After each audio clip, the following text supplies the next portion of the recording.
রান্নাঘরে প্রিয় বন্ধুরা, আজকে আরও একটি নতুন রেসিপি নিয়ে এসেছি। মানে এই ইফতারের দিনে এত সুন্দর একটা স্ন্যাক্স থাকলে ভীষণ ভালো লাগবে। তো দেখতে পেয়েছেন, অল্প একটু জলে আমি হলুদ গুঁড়ো, নুন আর একটু গোলমরিচ গুঁড়ো দিয়ে জলটা ফুটিয়ে নিচ্ছি। তো আর এখানে আমি চিংড়ি মাছ দিয়ে দিয়েছি। চিংড়ি মাছ 250 গ্রামের মতো, মানে ছাড়ানোই হচ্ছে 250 গ্রামের মতো চিংড়ি মাছ। তো এবার এটাকে আমি বেশ ভালোভাবে সেদ্ধ করে নেব। তো সকল বন্ধুদের প্রিয় রান্নাঘরে শুভেচ্ছা জানিয়ে ভিডিওটি শুরু করে দিলাম। তো বন্ধুরা দেখতে থাকুন স্ন্যাক্সটি আমি কি করে তৈরি করব। স্কিপ করবেন না প্লিজ, স্কিপ না করেই দেখতে থাকুন। তো আমি পুরো জলটা কিন্তু শুকিয়ে নিচ্ছি, সেদ্ধ হয়ে যাচ্ছে প্লাস জলটাও শুকিয়ে যাচ্ছে, মশলাটা আর বেরিয়ে যাবে না। তো একদম রেডি হয়ে গেছে মাছটা। এবারে দেখুন আমি এটাকে একটু শিলনোড়ার সাহায্যে একটুখানি কি বলবো ভর্তা করে নিয়েছি। মানে একদম পুরোপুরি না, অল্প একটু মানে করে নিয়েছি। এবারে আমি কি নিয়েছি দেখুন, এখানে রসুন কুচো করে নিয়েছি, বেশ কিছু কাঁচা লঙ্কা কুচো করেছি, আর বেশ কিছু হচ্ছে আদা কুচো, মানে পরিমাণ মতো যেইটুকু করব সেই পরিমাণ একটু আদা কুচো দিয়েছি। যেহেতু আমি তোমরা চাইলে কিন্তু আদা বাটাটাও দিয়ে দিতে পারো চিংড়ি মাছ যখন সেদ্ধ হবে।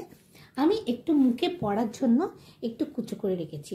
এবার এখানে খুব সামান্য তেল দিয়ে নিয়েছি, সাদা তেল, আর কড়াইয়ে 4-5টায় আমি লাগিয়ে দিচ্ছি। এবারে আমি প্রথমেই কিন্তু এই রসুন কুচো করাটা দিয়ে দিচ্ছি। এটা কুচো করিনি, একটু টুকরো টুকরো টাইপের করেছি যাতে মুখে পড়লে বেশ ভালো লাগবে। যতক্ষণ অবধি বাদামি হচ্ছে না ততক্ষণ অবধি আমি রসুনটাকে ভাজতে থাকবো।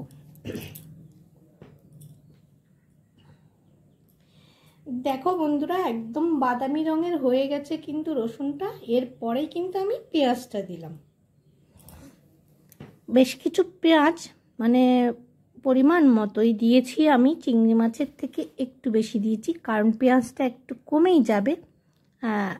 তো এখানে পেঁয়াজটা একটু নরম হয়ে আসার পরে আমি আদা কুচোটা দিয়ে দিলাম, এরপরে দিচ্ছি কাঁচা লঙ্কা কুচোটা দিয়ে কিছুক্ষণ একটু নেড়ে চেড়ে নেব। তো বন্ধুরা,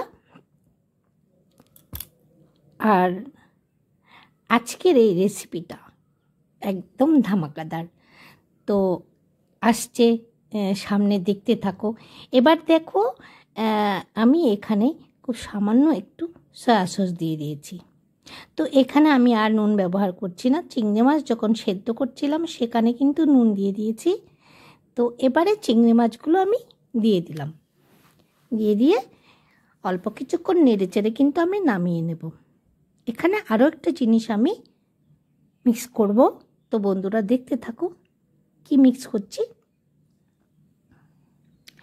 এখানে কিছু কস্তুরি মেথি একটু হাতে একটুখানি ডলে নিয়েছি, ডলে নিয়ে এখানে আর একটু পাউডার মতো করে দিয়ে দিলাম। তো এবারে রেডি হয়ে গেল। তোমরা চাইলে কস্তুরি মেথি না থাকলে ধনেপাতাও ব্যবহার করতে পারো, গরম মশলা গুঁড়োও ব্যবহার করতে পারো।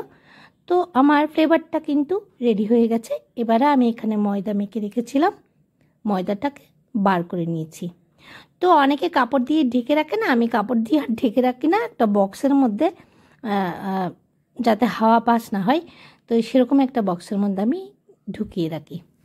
এবারে দেখো ময়দা মাখাটাকে আমি দুভাগ করে কিন্তু লেচি কেটে নিচ্ছি। তো দেখতে থাকো বন্ধুরা কি করছি এবারে পরপর। তো আজকের ভিডিওটা সামান্য একটুখানি বড় হয়েছে, তেমন বড় না, কিন্তু এর থেকেও বড় বড় ভিডিও আমরা কিন্তু দিনে কয়েকজনের মানে দেখি আর কি, বা অনেকে আরও অনেক বড় বড় ভিডিও দেয়। তো এটা কিন্তু খুব একটা তেমন বড় না। তোমাদের কাছে অনুরোধ, আমি খুব একটা বেশি বড় ভিডিও দিই না, তাও দেখি 3, 4 এরকম, মানে 3.20, 4.50 এরকমই পয়েন্টগুলো আসে আর কি, অ্যাভারেজ ডিউরেশন যেটা হয় আর কি।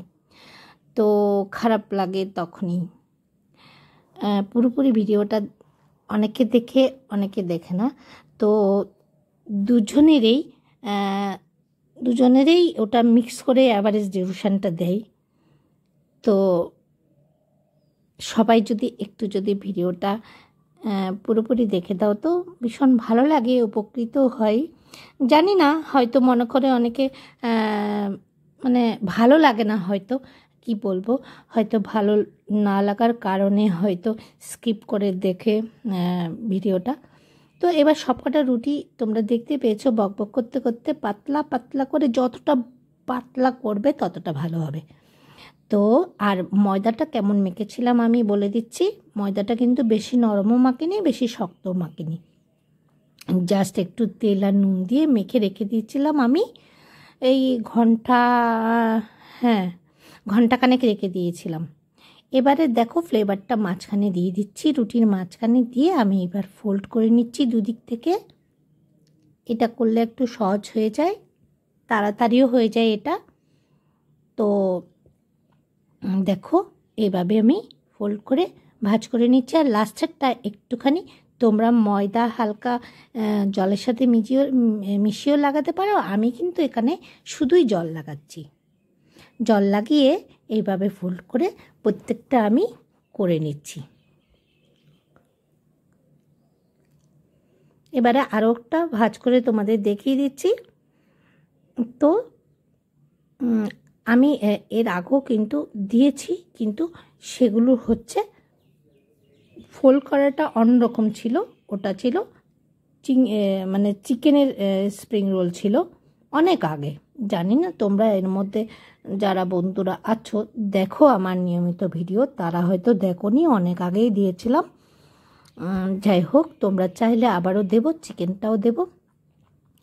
এবারে এটা কিন্তু একটু মানে একটু ইউনিক আছে, আর হচ্ছে নতুনত্ব বেশ। চিংড়ি মাছ দিয়ে, ছেলেই বলল সেদিন যে মা চিংড়ি মাছ দিয়ে স্প্রিং রোল করো। তো আমিও বলছি হ্যাঁ, বাড়িতে যখন চিংড়ি মাছ রয়েছে করেই ফেলি। তো এভাবে ভাবলাম তোমাদের সাথেও শেয়ার করে ফেলবো, আর নতুন একটা রেসিপিও হয়ে যাবে, বা একটু মুখে স্বাদও পাল্টাবে। তো তোমরা চেষ্টা করবে রুটিটা খুব পাতলা করার জন্য। পাতলা করে করলে, যত পাতলা করবে তত জিনিসটা খেতে কিন্তু বেশ একদম মুচমুচে সুস্বাদু হয়ে যাবে। আর ভেতরের পুরে ফ্লেভারটা তো দারুণ হয়েছিল জানো। তো চলো, এবার সব হয়ে গেছে। এবার আমি তেলের পরিমাণ মতো তেল দিয়ে, তেলটা কিন্তু খুব বেশি গরম করবে না, মানে মাঝামাঝি যখন গরম হয়ে যাবে তেলটা, ধরো আমার 2 মিনিট লাগছে গরম করতে, তো যখন হাফ মিনিট হবে, মানে 1 মিনিট যখন হবে, হাফ মিনিট বলছি, 1 মিনিট যখন হবে তখন তোমরা এটা ছেড়ে দেবে। আর আঁচটা কিন্তু মিডিয়াম টু লো রাখবে, না হলে মুচমুচে ভাবটা কিন্তু আসবে না। হয়তো উপরটা একটু হবে, ভেতরটা কিন্তু নরম থেকে যাবে। তো এভাবে তুমি মাঝারি মানে মিডিয়াম টু লো আছে রেখে যখন ভাজবে, ভেতরের ফোল্ডগুলো কিন্তু দারুণ মুচমুচে হয়ে যাবে। তো বন্ধুরা, আমার ভিডিওতে যদি আজকে নতুন হয়ে থাকো তো আমার চ্যানেলটি সাবস্ক্রাইব করে নিতে পারো, যদি আমার এই ভিডিওটি ভালো লাগে। তো সাবস্ক্রাইব করে বেল আইকনটা প্রেস করে রেখো, আর আমাকে এগিয়ে নিতে কিন্তু সাহায্য করো, এগিয়ে নিতে একটু উৎসাহ দাও। আর ভালো লাগলে লাইক শেয়ার কমেন্ট তো অবশ্যই করবে। আমার পুরনো বন্ধুরা তো আমার অনেক সুন্দর, অনেক অনেক ভালো ফ্যান, অনেকেই সুন্দর সুন্দর কমেন্ট করে। তো নতুন যারা এসছো আমার ভিডিওতে, তারা কিন্তু অবশ্যই কমেন্ট করে জানিও কেমন লেগেছে আমার ভিডিওটি। আর এই স্ন্যাক্সটি যদি ভালো লেগে থাকে তো একবার হলে ট্রাই করো।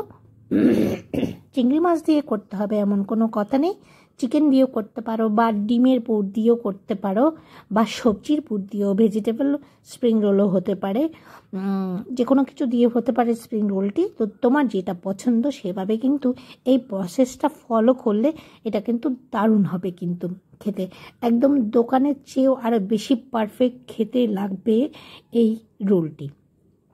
তো চলো, বা বাড়িতে কেউ আসার কথা থাকলে তখনই যদি রেডি করে ফ্রিজে রেখে দিতে পারো, তো আসার সঙ্গে সঙ্গে ভেজে তুমি দিয়ে দিতে পারো। এগুলো ভাজতেও কিন্তু বেশিক্ষণ সময় লাগবে না। তো এই একটা মানে ভীষণ সুবিধাজনক একটা স্ন্যাক্স তৈরি, বা এটা তুমি ফ্রোজেনও করতে পারো। আমি করিনি, ফ্রোজেন করতে পারো করে, মানে এটা ধরো সপ্তাহখানেক তো ভালো থাকবেই, তো সপ্তাহখানেকের জন্য আমরা তো করে রাখতেই পারি। তো চলো, এবার কিন্তু ভাজা হয়ে গেছে, আমি তুলে পরবর্তীগুলো তোমাদের দেখিয়ে দেবো আবারও। যাই হোক, তো এতক্ষণ আমার ভিডিওটি ধৈর্য ধরে দেখার জন্য কিন্তু অসংখ্য ধন্যবাদ আর প্রাণ ভরা ভালোবাসা জানিয়ে আজকের মতো আমি ভিডিওটা এখানে শেষ করতে যাচ্ছি। তো বন্ধুরা, একটা কথা, সবাই একটা জায়গায় দাঁড়ানোর জন্যই কিন্তু আমরা কিন্তু ইউটিউবে এসেছি, সেটা আমাদের গৃহিণীদের একটা আশা। আমি আমার রেসিপি নিয়েই বলবো যে আমার এই রান্নাটি আমি এমন একটা মনোভাব নিয়ে রান্নাটা করি যে আমার অডিয়েন্সরা দেখবে আমার ভিডিওটা, আমাকে লাইক শেয়ার কমেন্ট করবে, বন্ধু বানাবে, নিয়মিত আমার ভিডিও দেখবে, আর আমি একটা জায়গায় গিয়ে পৌঁছাবো, দূর থেকে দূরান্তরে আমার ভিডিওটা সবার মাধ্যমে পৌঁছে যাবে, এই আশা নিয়ে প্রত্যেকটা ভিডিও তৈরি করতে যাই। কিন্তু যখনই দেখি একটা জায়গায় গিয়ে সবসময় ভিডিওটা থেমে যায়, এটার কারণটা ঠিক বোঝা যায় না, বুঝতে পারি না। তো আশা করি একদিন ঠিক পারবো ইউটিউবে একটা জায়গায় গিয়ে পৌঁছাতে, এই আশা করেই আজকের মতো আমি ভিডিওটি এখানে শেষ করছি। শোনাতে পারলাম না যে কতটা মুচমুচে হয়েছে। তো বন্ধুরা, ভালো থেকো, সুস্থ থেকো সবাই। আবারও নতুন ভিডিওর আশায় আজকের মতো এখানে আমি আমার ভিডিওটি সমাপ্ত করছি। এতক্ষণ সাথে থাকার জন্য কিন্তু অসংখ্য ধন্যবাদ জানিয়ে শেষ করলাম আজকের ভিডিও। টাটা বন্ধুরা, বাই বাই, ভালো থেকো, ভালো ভালো ভালো।